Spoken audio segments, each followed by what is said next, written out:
au sein du service national des approvisionnements des imprimés en République démocratique du Congo revendiquent leur prime à la suite du contrat signé par le ministère du Budget représentant justement les intérêts de ces entreprises avec une firme belge. Mais quelles sont les clauses de ces contrats? Pourquoi est-ce que ces agents du CENAPI sont en train de revendiquer leur prime? Mesdames, Messieurs, nous en parlons à travers ce nouveau numéro de votre émission Paramètres. Et sur ce plateau, comme d'habitude, je suis accompagné de ma co-présentatrice. Il s'agit de Ida Maloba. Ida, bonjour. Bonjour Nico Kassanda, comment allez-vous? Très bien, merci. Et vous-même? Enchanté, ça va, Dieu fait grâce. Qu'est-ce qu'on a l'honneur de recevoir à l'occasion de ce nouveau numéro de l'émission Paramètres? Voilà, chers téléspectateurs, Ida Maloba, pour ce nouveau numéro, votre émission a le réel plaisir d'avoir sur ce plateau Maître Israël Misenga, qui est avocat défendant les intérêts des agents du CENAPI. Maître Israël Misenga, bonjour. Bonjour, merci. Bonjour Maître Israël. Bonjour madame. Bienvenue sur notre plateau, surtout dans cette émission Paramètres. Oui, merci beaucoup. Voilà.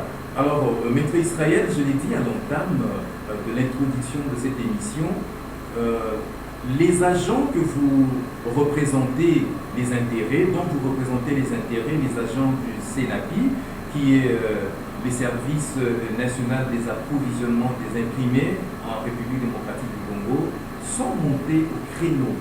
Ils revendiquent leur prime ponctuée à la suite d'un contrat qui est effectué par le ministère du Budget, qui représentait évidemment les intérêts de cette entreprise, passé avec une firme belge. C'est quoi cette histoire? Ok, merci beaucoup d'abord pour la parole et merci de m'avoir reçu sur votre plateau. En fait, il s'agit là d'un contrat partenariat public-privé signé entre le ministère du Budget et une maison Joss.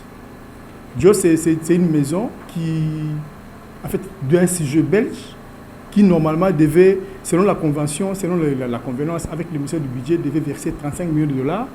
Ça devait servir à moderniser CENAPI, à acheter le matériel, à renforcer les capacités des travailleurs. Donc, il y avait beaucoup de paliers qui pouvaient être arrangés, organisés par rapport à ces versements-là, par rapport à ces contrats-là.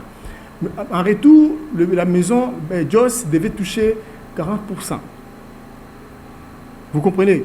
C'était une condition, il fallait d'abord verser les 35 millions et en retour toucher 40% des bénéfices des dividendes. Mais à la grande surprise de tout le monde, on ne comprend rien du tout.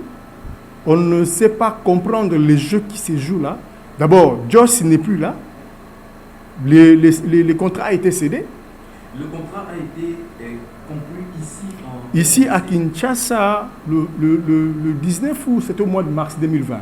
À l'époque, celui qui était le patron du budget, c'était le ministre Mayo Mambeke, l'excellence Mayo Mambeke, qui avait signé pour le compte du CENAPI, parce que lui, c'est le patron du budget, et le ministère du budget, CENAPI est sous sa tutelle. Okay. Vous comprenez? Donc, c'est le ministère du budget qui contrôle le CENAPI. Donc, ça a été signé pour que cela soit exécuté de cette façon-là. Bon, présentement, comme je venais de le dire ici, aujourd'hui où nous vous parlons, Joss n'est plus là. Ça n'a pas marché, le mariage n'a pas fait bon ménage, se sont séparés, le contrat a été cédé à une autre maison, à une autre firme qu'on appelle FDEN, firme Djabal Nour. Bon, il y a certaines personnes pour... C'est une firme belge. Non, cette fois-ci, c'est une firme congolaise. Pour ternir l'image du chef, certains définissent ça comme fondation Denis Nyakeo. Pour ternir l'image du chef. Parce que nous avons mené des enquêtes, ça s'avère être faux. Ça n'a rien à voir, ça n'a pas de lien avec la famille. Donc voilà. Alors, qu'est-ce qui s'est remarqué jusqu'à aujourd'hui? Et que la firme qui vient de remplacer Joss touche 40%. Mais les 35 millions de dollars n'a jamais été versé. Donc c'est la même histoire avec Joyce qui se répète. Non, Joyce, il y avait un contrat qui a été signé. Oui. Je ne sais pas comment est-ce qu'ils se sont organisés avec Joyce et pourquoi ça a capoté, pourquoi ils ne se sont pas convenus. Oui. Vous comprenez? Mais c'est qu'on sait aujourd'hui que le même contrat que Joyce a signé à l'époque avec... par les billets du ministère. C'est le même contrat, ce n'est pas un nouveau contrat. Non, c'est le même contrat qui est cédé à la firme qu'on a aujourd'hui. La firme est en train de ponctionner par les billets du DG, parce que c'est le DG qui paye. Quand il vient réclamer sa part, des 40%, on ponctue. Parce qu'en réalité, moi, je comprends dans le sens où, comme rien n'a été fait, rien n'a été versé, on n'a jamais versé, on n'a jamais respecté la part du contrat en versant 35 millions pour achat des matériels pour moderniser Senapi.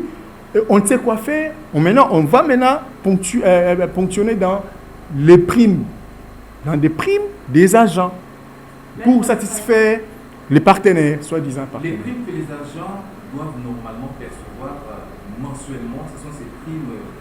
Tout à fait, il y a qui sont retranchés pour payer, pour satisfaire, répondre aux desiderata des partenaires. Soit disant partenaires, parce qu'en tout cas, c'est ce qui nous choque tous, c'est qu'on ne comprend absolument rien du tout. Il y a du flou. Heureusement, aujourd'hui, l'IGF est sur le terrain. Pendant que je vous parle là, il y a déjà l'autre démission que l'IGF a à voir, parce que nous avons commencé. Nous allons revenir sur ces aspects-là. Mm-hmm. Je crois qu'il a voulu déjà entamé. Oui.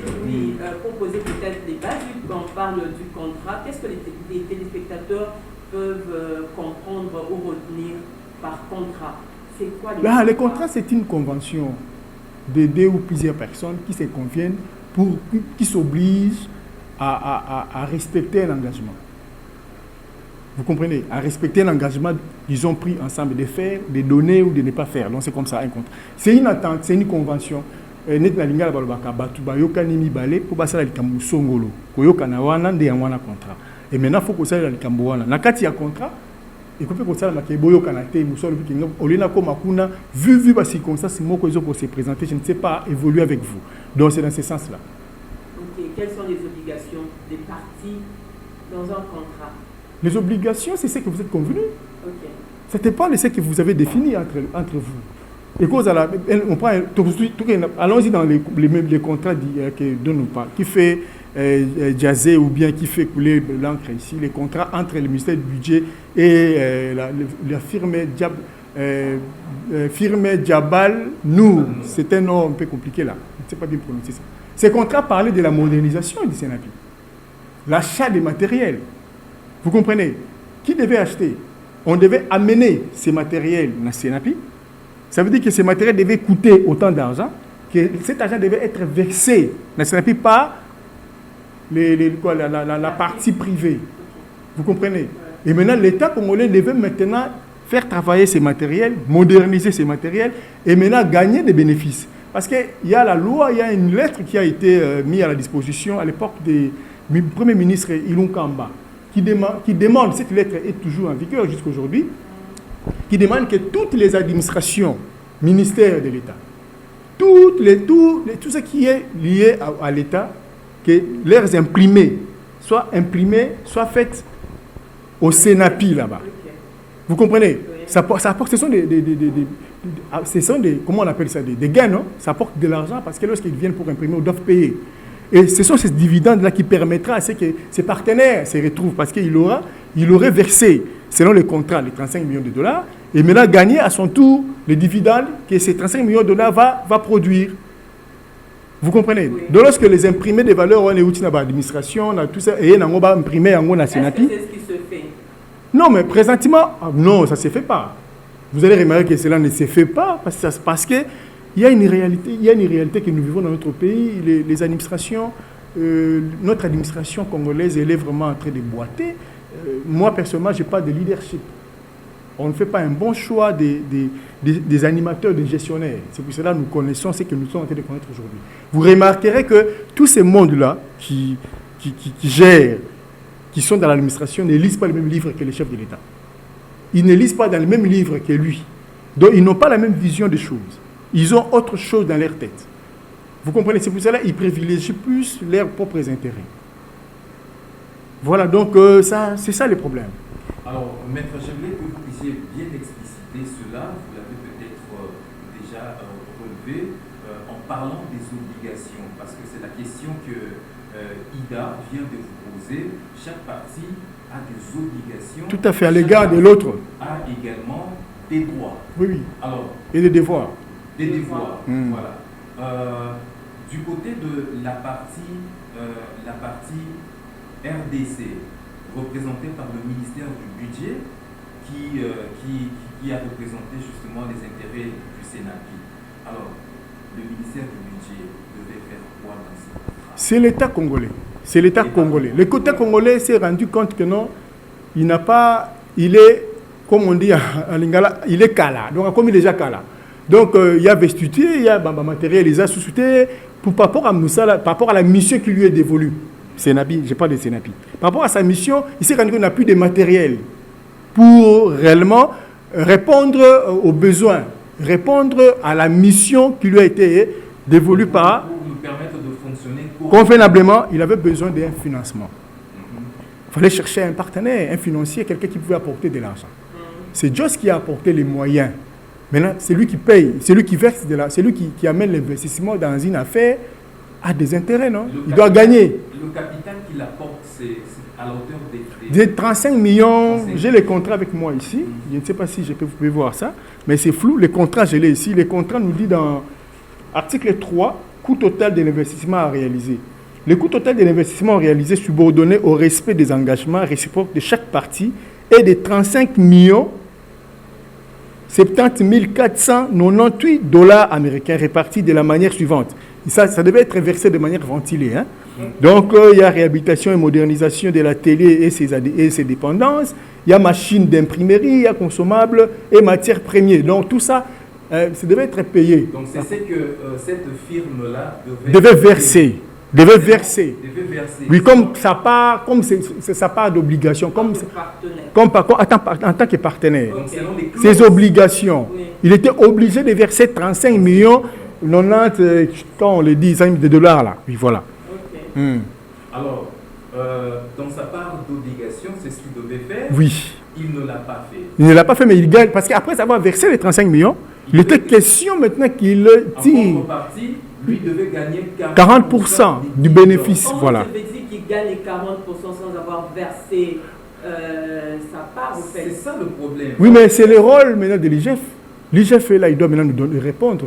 Comment est-ce que la firme Djabal nous gagne 40% sans pour autant verser 35 millions? Parce que si vous allez présentement au Sénapi, là, vous trouverez que tous les matériels qu'il y a là-bas sont vestus, sont des histoires, des anciennes histoires il n'y a rien de modernité là-bas. Il n'y a rien de modernisation. On n'a rien modernisé dans ces services. Il n'y a rien. Mais c'est peut-être la raison pour laquelle on ne vient pas imprimer chez vous les histoires de l'administration. Oui, ça fait partie de ça, mais pour ne pas venir imprimer là-bas, c'est comme on vient de vous le dire là, l'administration congolaise a un problème de leadership.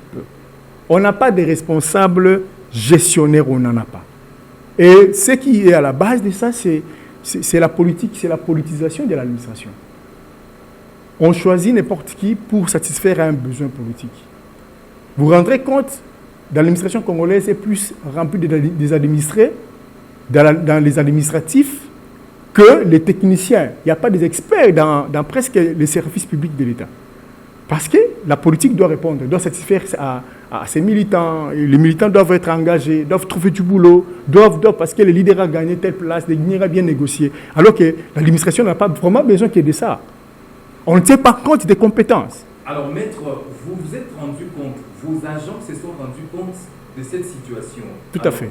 Là, quelle est la démarche amorcée, justement, après avoir constaté cette situation? La démarche, en fait, on a démarché. Les agents ont organisé des sittings à plusieurs reprises. Les agents ont saisi l'autorité compétente. Mais il n'y avait pas de réponse. L'autorité compétente, c'est le ministère. C'est lui le chef tutélaire du Sénapi. Donc il n'y a jamais eu de réponse par rapport... C'est aujourd'hui. C'est aujourd'hui qu'on commence à avoir du répondant. où vous verrez, il y a l'ordre de mission signé, qu'on a confié à, que l'IGF a signé pour qu'on vienne faire le travail, vu les revendications des agents. Ok. Aujourd'hui, on a l'IGF sur place. Ils étaient impliqués, on attend les résultats. C'est ça la grande démarche que vous êtes en train de faire. Tout à fait, tout à fait.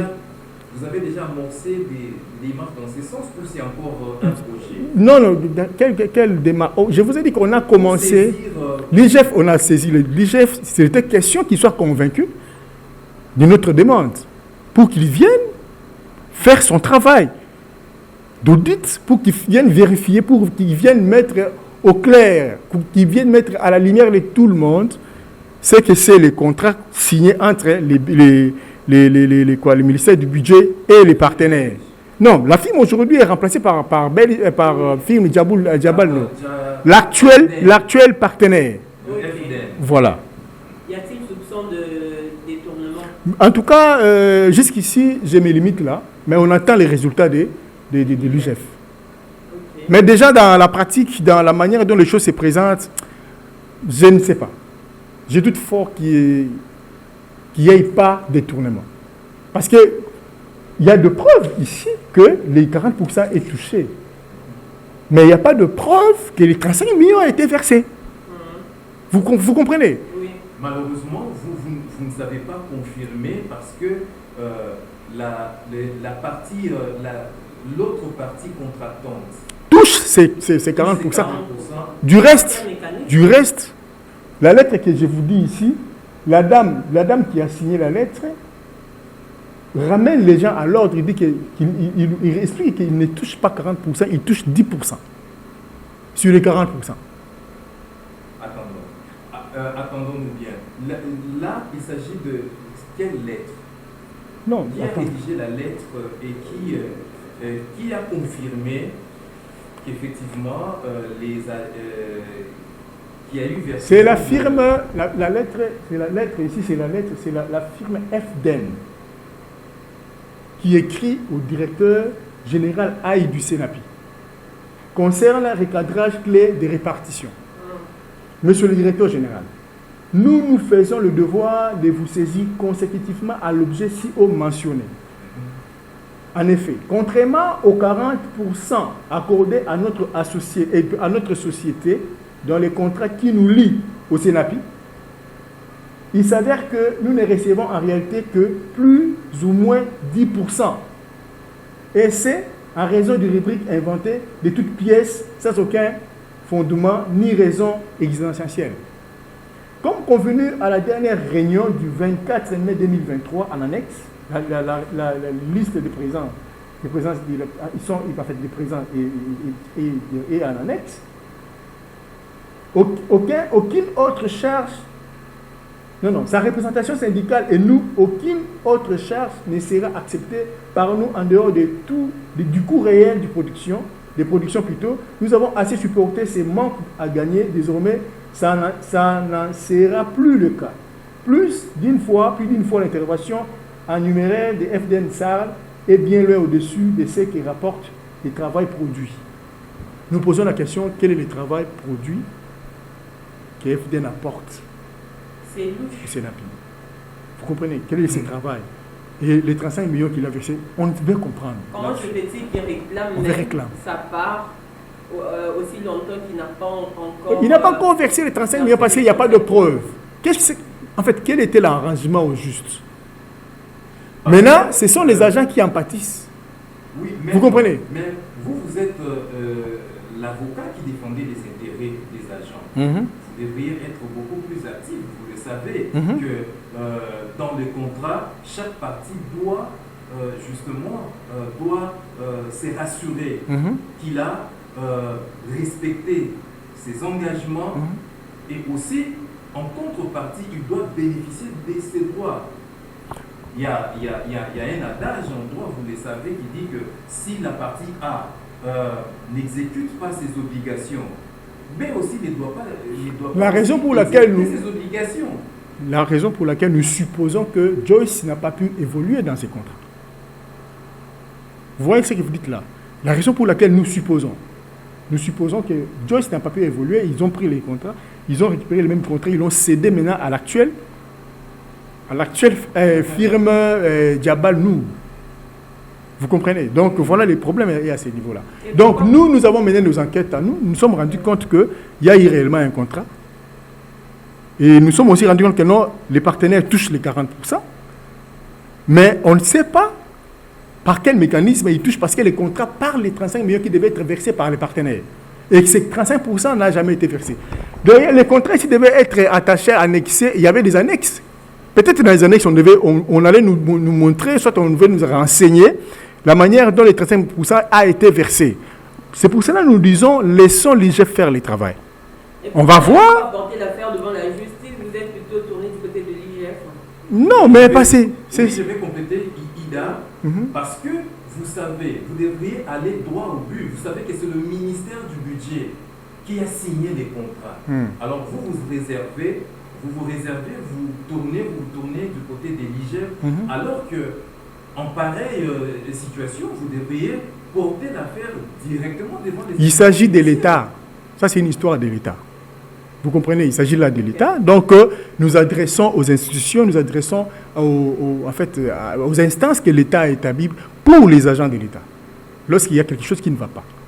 Vous comprenez? C'est d'abord eux de répondre à ces désiderata, à ces manques, à cette revendication. Voilà. Et c'est quoi la réaction du nouveau ministre du budget? Parce que il n'est pas nouveau, c'était l'ancien ministre du budget. Il a trouvé l'affaire. Après Mayo Mambe, c'était lui, depuis le premier mandat du chef de l'État. Parce que vous dites que c'est Mayo qui aurait signé le contrat. Il a signé, mais donc, les affaires de l'État... Après Mayo... ça continue, non? Lui, en fait, on lui a présenté les revendications. Donc selon les principes selon lesquels les hommes passent et les institutions demeurent. Oui. Il a trouvé le dossier sur sa table. Oui, en fait, il est au courant de tout. On lui a parlé, on lui a expliqué, il a reçu les agents, ils ont discuté avec les agents. C'est aujourd'hui que nous avons vu qu'ils ont réagi en envoyant l'IGF descend sur le terrain. Voilà. Alors, face à cette situation, on va parler maintenant du comportement du CENAPI lui-même. Parce qu'en réalité, le CENAPI a un comité de gestion. Il a un comité qui représente, qui dirige l'entreprise et qui représente les intérêts de tous les travailleurs. Maintenant, c'est le CENAPI qui devait aussi faire pression par le biais des autorités. Non seulement les agents eux-mêmes, mais aussi vous qui êtes l'avocat conseil des agents, mais le CENAPI lui-même, qu'est-ce qu'il fait? Le CENAPI a fait ce que vous avez vu, ce qui est en train d'être fait par l'IGF, non? L'invitation de l'IGF, c'est la pression des agents. Ce sont les agents qui se sont levés pour revendiquer leurs droits. Ils vous ont dit que leur prime est ponctionnée déjà à partir de manière hybride à cause du contrat. Ils ont commencé à revendiquer, à toucher par-ci par-là, à toquer par-ci par-là, à écrire, à organiser des sittings, des marches. Voilà pourquoi vous avez vu, l'IGF s'est présenté là. Donc CENAPI, les agents là travaillent. Sous les instructions de la hiérarchie du Sénat. Non, mais chacun a le droit de revendiquer ses droits, non? Chacun est libre de revendiquer ses droits. Vous n'allez pas m'empêcher parce que je suis un agent de ne pas revendiquer mes droits, non. Ils revendiquent leurs droits parce qu'ils travaillent. Oui. Ils rendent un service à l'État congolais. Ils doivent être payés convenablement par rapport à ce qu'ils rendent comme service. Oui, je comprends votre réponse que les agents du CENAPI sont en train de revendiquer. Mais maintenant, là, je ne sais pas si on parle de même langage. Moi, ma question est de savoir si les autorités du CENAPI, c'est-à-dire les directeurs généraux du CENAPI, c'est de lui que je suis en train de parler. Maintenant, là, quelle est son attitude, son comportement par rapport à cette situation? Parce qu'on a comme l'impression que les directeurs du CENAPI, le directeur général du CENAPI est passif par rapport à cette situation. Je vous ai parlé de problèmes des gestionnaires dans nos services publics de l'État. Il y a un problème de leadership. Nous ne voulons pas citer le nom des gens. Mais déjà sur le terrain, vous allez remarquer que non, vous parlez de la passivité. Il n'est pas passif. Vous comprenez? Il n'est pas le seul. Il n'est pas le seul à être comme ça. Vous comprenez? Donc, les problèmes de leadership au Congo, c'est ça qui pose problème. C'est pour cela que nous proposons qu'il y ait une cellule d'évaluation et d'orientation vers les entreprises publiques. tout celui qui a les ambitions d'être mandataire public, ils doivent être évalués. Et cette cellule doit être attachée à la présidence. Vous comprenez? C'est vrai, il faut qu'on associe les ministères, les ministères administratifs, hein, de tous ces services-là des entreprises commerciales, et puis leur ministère des tutelles techniques, des tutelles administratives. Plutôt, un ministère des tutelles administratives et le ministère des tutelles techniques. Ensemble, ils peuvent dégager, je crois, amener quelque chose pour la bonne administration de ces pays, dans notre pays. Donc, nous proposons, comme je vous l'ai dit là, une cellule. La proposition est déjà au niveau de la présidence. On attend la suite. Nous proposons une cellule d'évaluation et d'orientation vers les entreprises publiques. Ce n'est pas n'importe qui. Ce n'est pas parce que tu es politicien ou... En fait, nous, on allait même trop loin de dire qu'il faut dépolitiser les services ou l'administration publique.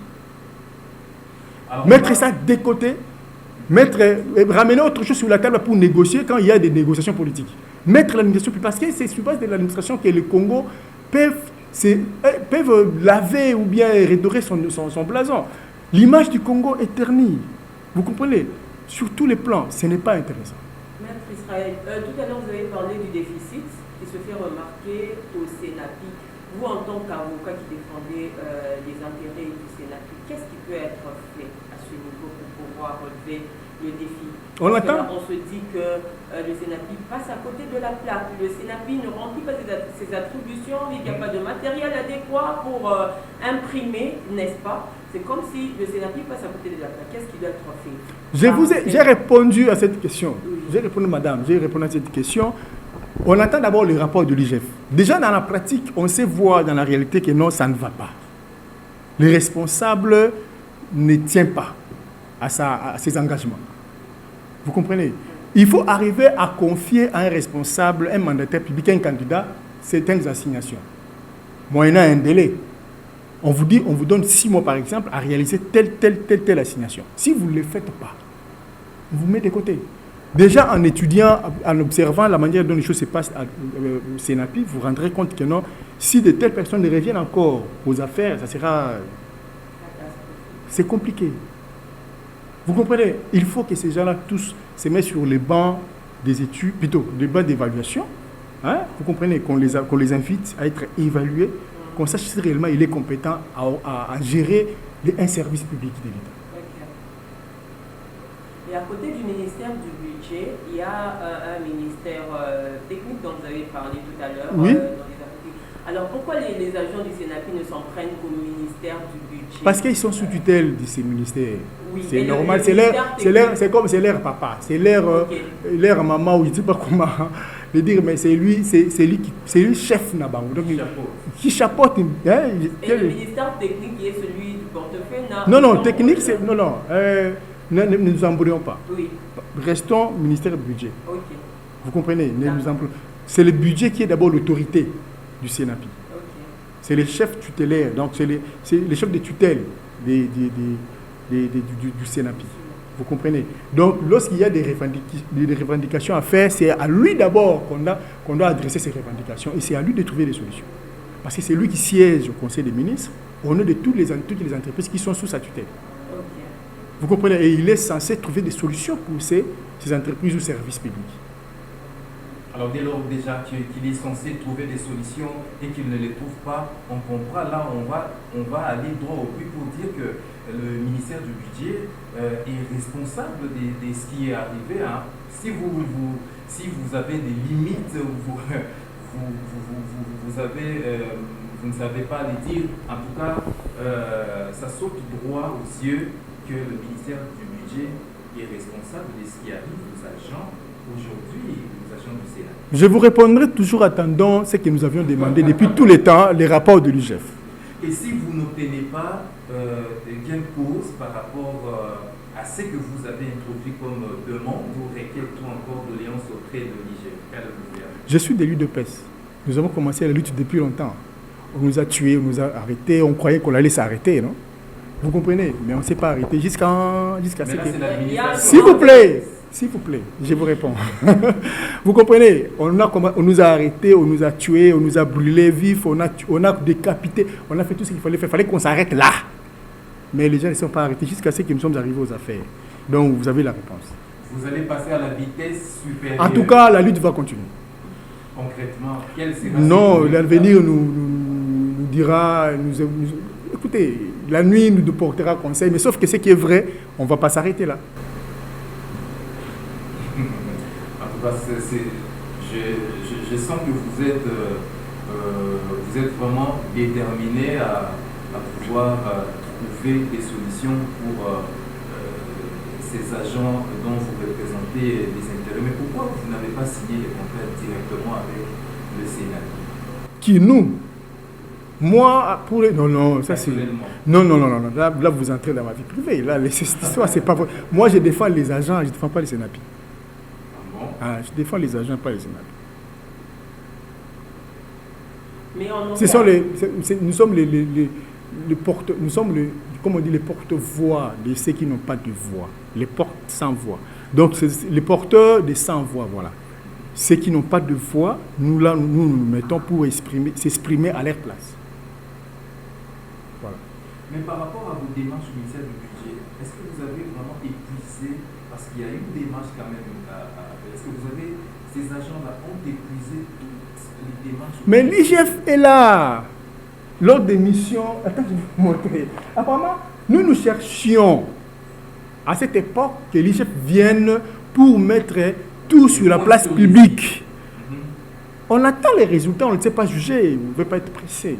On attend que l'IGF nous donne les rapports. On attend, attendez. Mais vous n'êtes pas pressé dans notre temps, les agents sont en train de courir dans la misère. Il fallait faire pression aussi dans les deux sens. Oui, mais quand une maman va à l'hôpital pour mettre au monde, il souffre, non?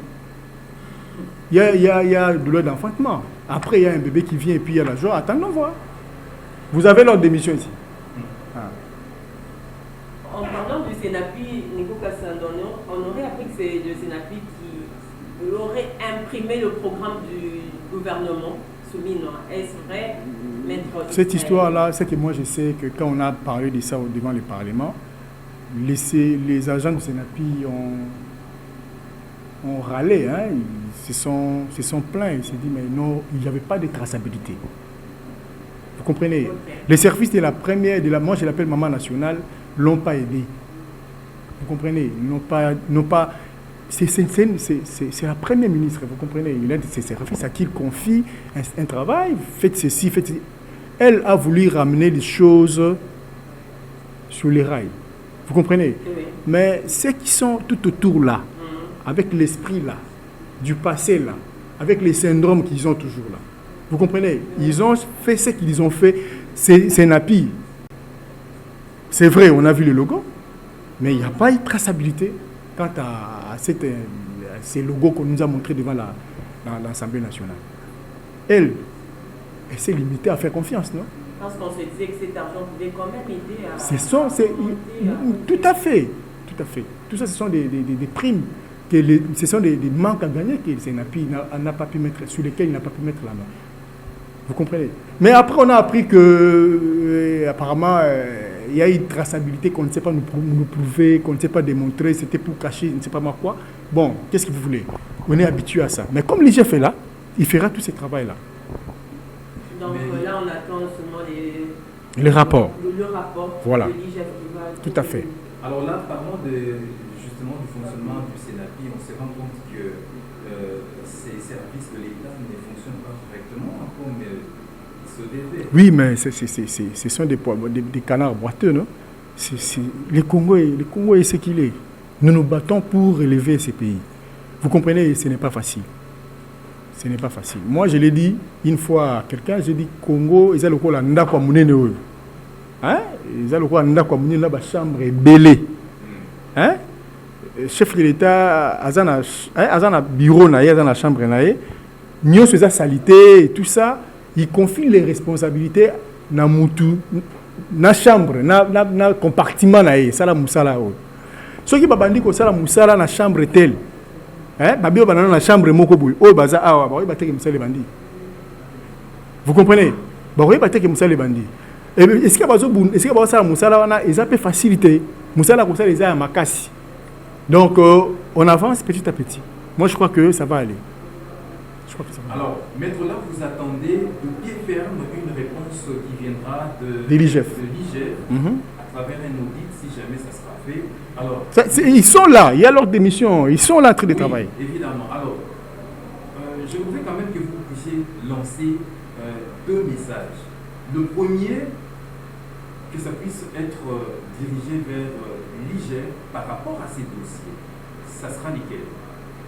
Bon, par rapport à l'IGF, ils connaissent leur mission. En tout cas, qu'ils fassent quelque chose. Parce que tous ces agents-là font partie de la population congolaise et ils se tournent plus vers le chef de l'État. Alors que le chef de l'État a confié des responsabilités à ses collaborateurs. Vous comprenez? Que l'IGF nous aide à voir clair pour remplacer les compétents. Mettre les gens à la place qu'il faut. Ça sera une très bonne chose. Ça sera aider les nations, ça sera aider les pays, ça sera aider l'État. Je crois que c'est tout ce que je peux dire pour le moment. Aussi un message par rapport aux agents dont vous représentez les intérêts. Les agents doivent rester debout. Aussi longtemps qu'ils n'ont pas trouvé des gains, des solutions à leurs problèmes, ils doivent rester debout. C'est ça la vie, c'est ça la lutte. Ils ne doivent pas baisser les bras. Restez debout, veillez à vos intérêts. Veillez à ce que l'IGF fasse bien son travail. Moi, je crois que c'est à eux. Ils ont plus intérêt à veiller parce que d'abord, c'est eux qui subissent tout ce qu'on sait connaître comme détournement. Ce sont eux qui sont des victimes, comme vous le dites là. Vous comprenez? Moi, je ne dirais pas aux agents de croiser les bras. Non. De laisser l'IGF faire son travail, mais eux, de rester debout, de rester aux aguets. C'est ça ce que je peux dire aux aguets. Voilà. On arrive pratiquement à la fin de l'émission. Oui, nous sommes pratiquement à la fin de ce numéro de votre émission Paramètres. Nous vous disons merci, Maître Israël, d'avoir été de nôtre. Espérons que votre voix soit vraiment entendue et que l'IGF fasse son travail correctement et que vous arriviez à trouver gain de cause à vos revendications ainsi qu'aux revendications de tous les agents du CENAPI qui regardent vers l'IGF, Nico Kassanda. Voilà, donc c'est bien dit, Maître. En tout cas, merci d'avoir répondu à notre invitation et d'éclairer la lanterne de l'opinion par rapport à cette situation où les agents du CENAPI sont en train de revendiquer leurs droits les plus légitimes. Nous pensons que vous serez également de nôtres prochainement au cours d'autres interventions. Il y a évolution dans l'affaire. Merci. N'hésitez pas de nous revenir. Merci beaucoup, je t'assurerai.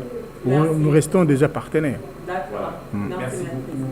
Allez, fidèles téléspectateurs de Paramètres, nous arrivons à la fin de notre émission de ce jour.